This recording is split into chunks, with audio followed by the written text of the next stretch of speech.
my great-grandfather was English, and my grandfather was English, and they came to America in 1920. So my family hasn't even been in America for 100 years. And I have more relatives in England than I do in America. And I go to England quite often. And when I go, I have a great time with my family there. So there's a part of me that feels that I'm still English as well, you know.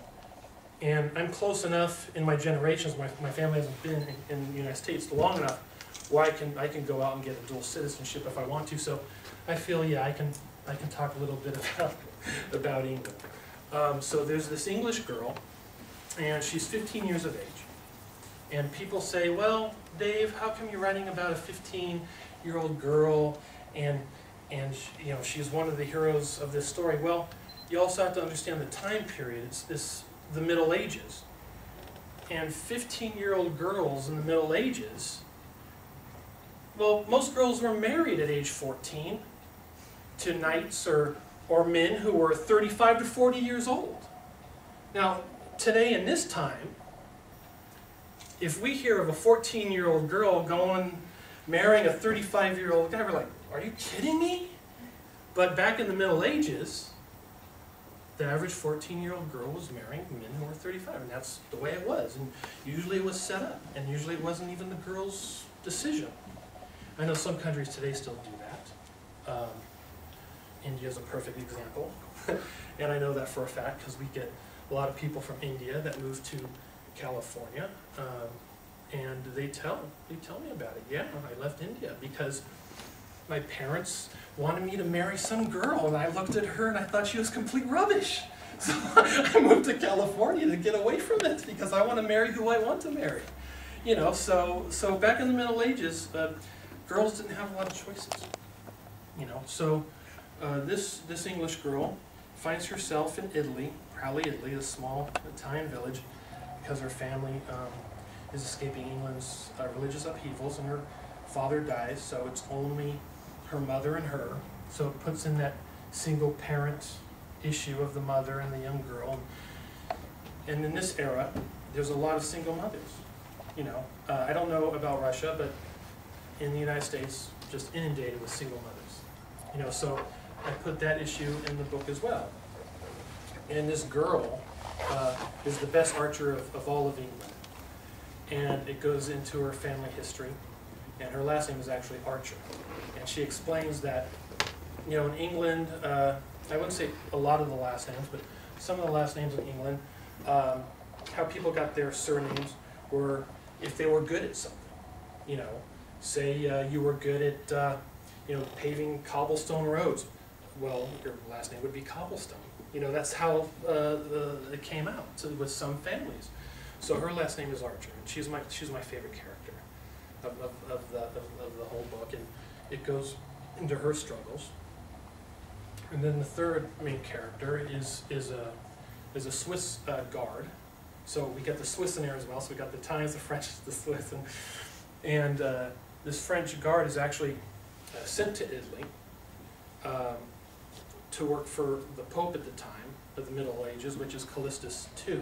So I take these three, and this is something different as well. Fantasy usually, if you read a fantasy book, everything is fantasy. Nothing is real. I wanted to make a fantasy book where the locations were real, but the three main characters and the bad guy were fictional, but the rest is real. You know, in real places. So I used the Pope Callistus II to kind of put the point that it's Middle Ages. And so this Pope brings in this Swiss guard who's a knight, and he says, well, Upper Italy is being attacked by this dragon. Go out and take care of this. Be St. George for this. Just do it. So this knight, I made his character more like an American, even though he's Swiss, right, living in Italy. He's really arrogant. He thinks he's the greatest thing on the planet. And he's blonde hair, blue eyes, and thinks he's God's gift to women. So you can understand his attitude. So you have the English girl who's very innocent, the monk who's, you know, very pious or tries to be, and then this real arrogant monk. So you can understand the clashing that these three characters have. And eventually this knight in the story ends up falling in love with this girl. But I can't tell you what happens with that because you have to read the book. But since it's a kid's book, you can it's very innocent stuff, obviously. So we have those characters, and it's a great book. And they don't sell it in Russia at bookstores. They sell it in the United States in the bookstores, but you can always Amazon it, you know, Amazon.com. And so yeah, any questions? I think I'm pretty much done here, and I don't want to keep you guys too long because I can get, you know, I can be real boring at times. So does anyone have any questions? Is it book here in this library or not? It will be. It will be. Absolutely. So you can read it for free. Which isn't good for me because, you know. But well, again, a lot of propaganda about your book if you read it is right. So it's not bad for you anyway. Yeah, we always say the best kind of advertising is word of mouth. That's the best kind of advertising. Before TSR, I sold advertising. I don't know, I've never been to the cinemas here. But you go to the cinemas in the States and you have these commercials on the screen, you know, before the movie, like for Coca-Cola or Pepsi or something. So I used to sell advertising on movie screens a long time ago, you know, and so I know a little bit about word of mouth, and really word of mouth is really the best advertising. If you get one person who likes the book, they'll tell that person, hey, I read this great book, you know, and it just it's domino effect. Yeah, absolutely. So yeah, you'll be able to read it here. I don't know when they'll be able to make it available. Hopefully tonight, whenever. I don't know. You know, this is my first time here, so. We'll keep an eye. Keep an eye out. What kind of literature do you prefer for reading? For me? What is it? Well, believe it or not, it's not fantasy. Yeah, because in the mind, fantasy writers, or at least for me, I'll tell you from my point of view. I haven't had the greatest life in the world. I still don't. I'm a human being. I have feelings, emotions, you know. And I think California's a little bit more sensitive than other things, a little bit more liberal. And there are things that go on in my life. And you know, you got the bills to pay, the car payments every month. You got the mortgage. You got the water. I mean, loads of bills. I don't know how it is here, but I mean, I'm just swamped. My car payment's like $400 a month. I mean, it's just, and that's just the car payment. You know, it's not including the gas and insurance and everything else. So yeah, it could be very hectic. And for a fantasy writer, they write to get away from the world. And that's why I started writing. I wanted to get away from the real world. And the best way to do that is for me to write. And I'll put on my, you know, my earphones. I crank on some music. And the music I crank on is always classical music because, I don't know, I feel if you're writing a book, you can't sit there listening to, I don't know, yeah, rap, Britney Spears, you know, Eminem, something like that. I mean, really. I mean, lyrics really takes me out of the mindset. So the three soundtracks I listen to is the Narnia soundtracks, you know, because when you're writing, you know, it has that type of music, because as I'm writing, and I'm also, you know, because I've written screenplays, so as I'm writing, I'm thinking it in my mind as a movie. So I'm writing it, and as I'm writing it as a movie, the music that's coming out, it's like a soundtrack.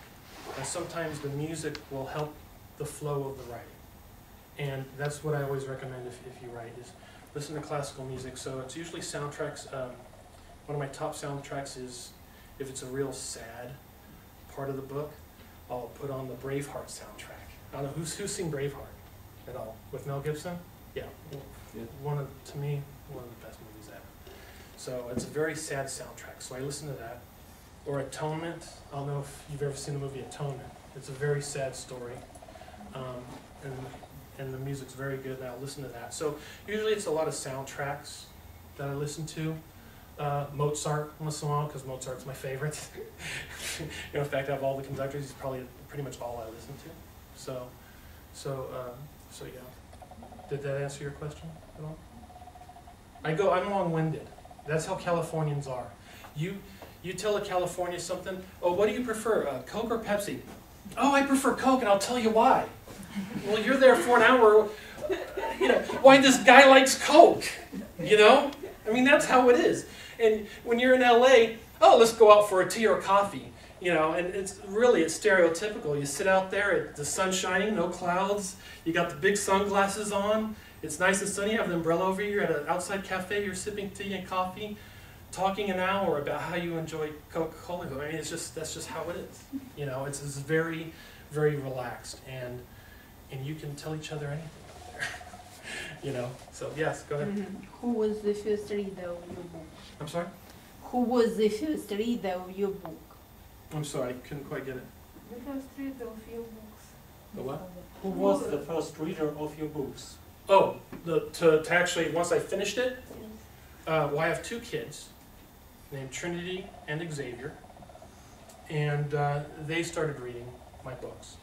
Actually, once I finished a chapter, I want to read it right away, even before it was edited, and then go, well, you made a mistake here, and I'm very close to them, being a single father,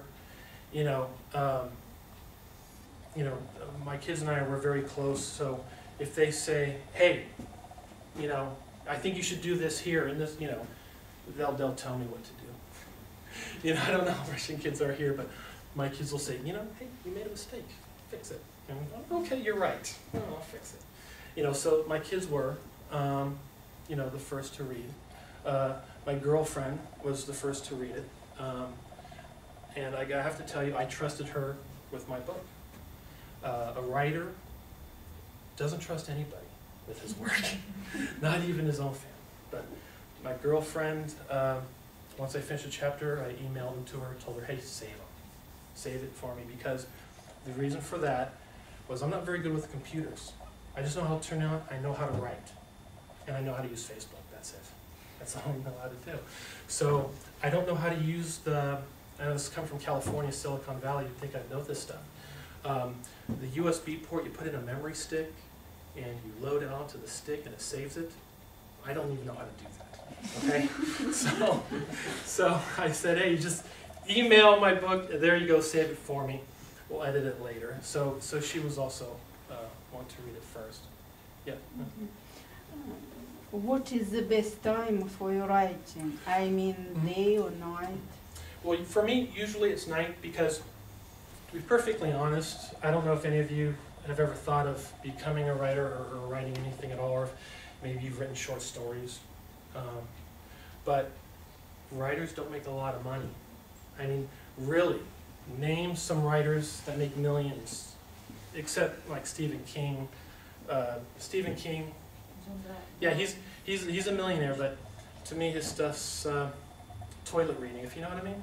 Toilet reading, it's just something you just kind of read while you're doing your business. I'm sorry if that sounds kind of wild, but I'm just an open guy. I just say it how it is. That's how we do it in California. We just tell it like it is, and that's just the way. Yeah. So yeah, writers don't make a lot of money. From what I understand, I don't know a lot about Russian writers. I know Tolstoy, for one, because he's big. He's big in America. And I took Lufthansa, and I mentioned in the beginning that they didn't have a lot of entertainment on the flight, so I was forced to read my books that I brought with me. And I read the best short story of Russian writers. And there was one writer, Pushkin, who was, out of all the stories I read on the plane, he was the best that I thought. And it was I forget the title of it, what was the title, Marina, do you know? Station Master. The Station Master, yeah. And one thing I learned with Russian writing is Americans always like to do a happy ending, you know? The boy and the girl get together, it's all happy. Russians, very, very realistic, okay? I'm reading this story about this guy coming and talking to the station master and having tea and coffee with the station master and the young daughter who was like 14, right? And and they become good friends, and he leaves the station master and the daughter, and then some young military buck comes in, he's sick, and the station master takes care of this guy, and all of a sudden, the guy, the sick military man takes off with the guy's daughter. And the guy, you know, helped him out. The guy was sick, and what's this guy get? His daughter gets taken away by this guy. For me, that was very sad to me, you know. I don't know a lot about Russian life, but United States, that just doesn't go. That just doesn't happen. I know in, in the States, you know, there's different laws, and I'll tell you, if someone takes your 14-year-old daughter, you're walking down the street with a shotgun over your shoulder, saying, "Come on out, come on, we got to talk." And that's how we are. We don't pull any punches, and we don't fool around, and that's how it is. And so it disturbed me to know that this older guy took this 14-year-old girl. So yeah, Russian literature is very real, very real. And for me, when I read it, I'm more emotionally charged, you know. But also about Russian writers is they can write pages and pages about just two guys talking over a subject, you know, drinking coffee. Americans can't do that. Americans write like their movies. They need a car chase, they need action scenes, they need, you know, we're like a bunch of people with ADD.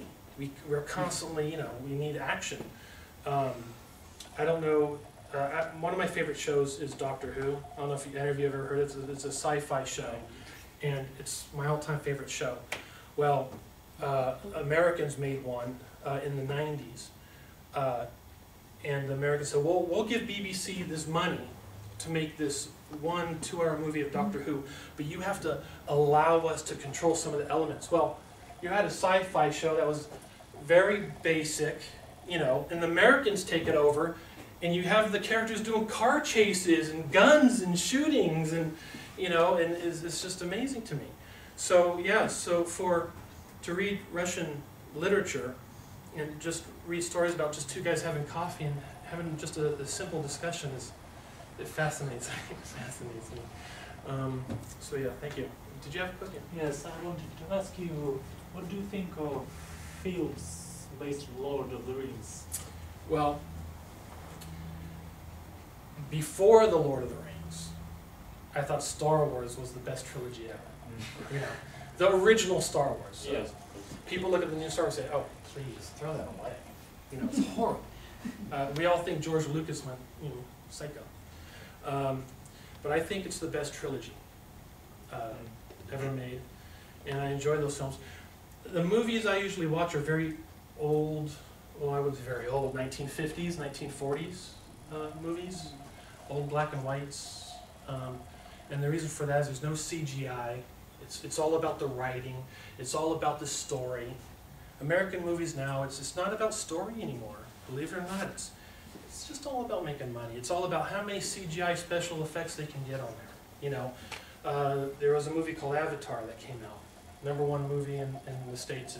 It topped Titanic. Well, it's nothing but CGI. It's just What does it mean, CGI? CGI. It's computer-generated Ideas. people and graphics and things like that. Sorry. Yeah.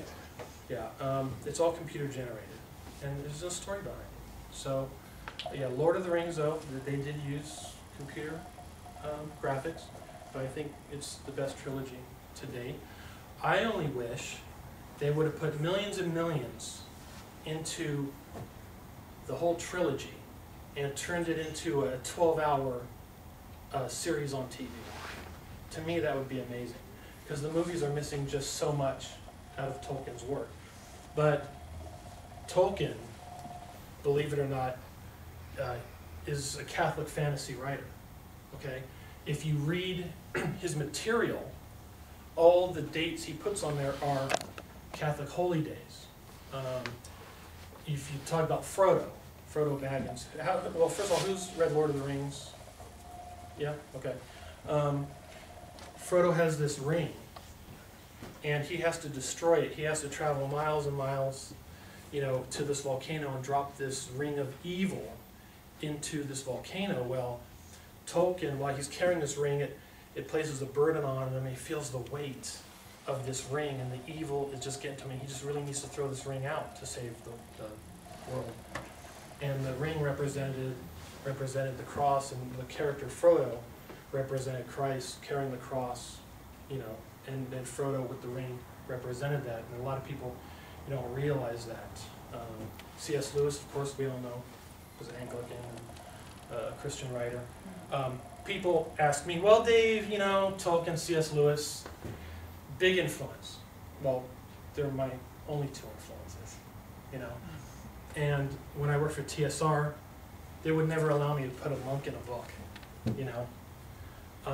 So people come to me and say, well, you know, you like C.S. Lewis, you like Tolkien, would you consider yourself a Christian writer? And some people do, but I don't. I don't. I'm very secular in a lot of things, to be perfectly honest. But I mean, just because you put a monk as a main character doesn't mean, you know, you're religious. It just means you want to put out a good story. And look, if you go to a bookstore, I've never been to a bookstore here. Maybe I will, because I'm going to be here till the 16th. But I'd like to go into a bookstore and see what kind of fantasy books you have out there. Because in the States, every week, you're getting like 10, 15, 20 new fantasy books. Every week. Can you imagine? You walk into a bookstore, just a long aisle. Barnes & Noble is the #1 bookstore in the States. Just a long aisle. On this side, fantasy books. On this side, nothing but fantasy books. That's it. And that's just one aisle, one genre, including all the other genres. And you have just so much, there's so much competition, so much to choose from. So I had to think of a character that's never been done before. Let me go on a little bit about the dragon, because I mentioned earlier that some of the things I wrote are just ingenious. and you know, the dragon, you know, there's usually two kinds of dragons. You have a fire dragon who breathes fire, and then you have like an ice dragon, right? So I decided with this dragon, I would hide him into the Appalachians of Italy, but in a volcano. Well, this volcano erupts, and it heats up the egg, and it's encased in ice. So when the lava hits the ice, cracks the egg, it infuses the fire and the ice within the dragon, okay? So the dragon has powers of both dragons, fire and ice, which makes him the ultimate killing machine. So what this dragon can do is he can pick up an innocent girl running for her life, takes her, and can freeze her in his hands, because his claws have the power to freeze anything, like a refrigerator, right? He can just freeze it, and what he can do is freeze his victims, flies to his cave, and can store the humans in ice casings. And what he can do is, oh yeah, I'm hungry. What do I feel like? Do I want a young girl today? Do I want a fat, plump monk today? A couple of cows? You know, they're all on ice, so he can have anything he desires. No, today I'll just have a go. Yeah, appetizer. You know, so he has that power, and when he takes the victim that he froze, he can use this fire and heats it up, right? And melts the ice. And then what he does with the fire is he cooks the victim. So then he can also have a hot meal.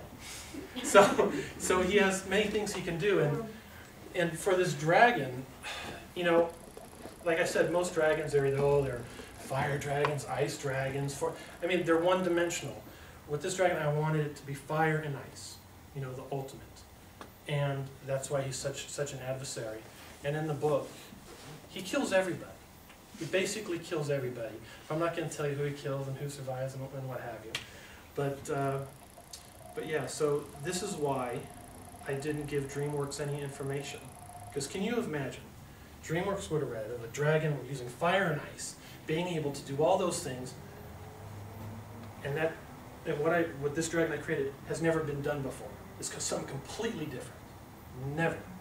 So if DreamWorks would have caught that and said, are you kidding me? Look at this. This dragon's, please.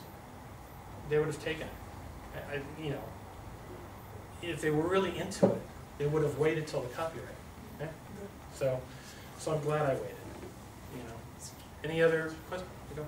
Have you ever read the not fantastic stuff of C.S. Lewis, like Pain, Love, Just Christianity? No, well, I didn't read Mere Christianity. I'll tell you why. This might sound... Love and Pain, Yeah. maybe. No, I read the Screw Tapes a long time ago. I read his science fiction trilogy, but I didn't read, well, Mere Christianity I didn't read just because it had the word Christianity into it. I'm the kind of guy who doesn't like religion forced on me. You know, in it's a very religious country in a lot of aspects. And believe it or not, I'll go shopping and come out and there'll be some guy with a cross. Have you been saved today? You know, come over here, you know, or, you know, yeah, you know, or come on, I'll save you right now. What are you doing now? You know, you want to be baptized? I'll save you. I'll go, no, I've already been baptized. No, but your baptized don't count. Mine does. You know, but, you know, so yeah, I felt maybe with that book, C.S. Lewis was, I don't know, maybe it's just something I didn't read because I had that kind of fear. I love C.S. Lewis's, his Narnia series is the best.